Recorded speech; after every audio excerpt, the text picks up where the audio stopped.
Samantala, hinihinging budget ng Department of Agriculture inaprubahan na sa committee level ng Senado. Samantala, DA inatasang maglaan ng pondo para sa Rice Competitiveness Enhancement Fund. Si Mean Corvera sa detalye ng balita. Mean?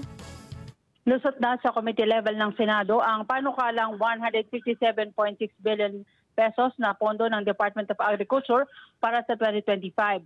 Pero bago aprubahan ng budget, inatasan ni Senador Cynthia Villar na chairman ng Senate Committee on Agriculture ang DA na maglaan ng 7 billion na pondo para sa Rice Competitiveness Enhancement Fund. Ayon sa senador, ibinabana sa 15% mula sa dating 36% ang taripa para sa imported na bigas dahilan kaya bumabari ng koleksyon sa RCEP. Ngayong taon umaabot sa 26 billion ang pondo kung saan 18 billion ang gagamitin sa RCEP at financial assistance kaya kinakailangan ang 7 billion para sa programa sa RCEP. Minamandatoan niya ng batas na magbigay ng financial assistance sa mga magsasaka para makaagapay at mapataas ang kanilang ani at hindi na kinakailangang umangkat ang Pilipinas sa ibang bansa. Papayagan naman ng Senado ang hinihinging 50 million para sa Rubber Institute. Ang ibang request naman ng dagdag na budget matutugunan sa pamamagitan ng kanilang ipapasa na livestock at corn bill.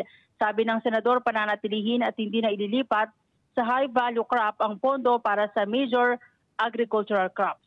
Mean Corvera para sa Mata ng Agila, matatag, matapang, matapat.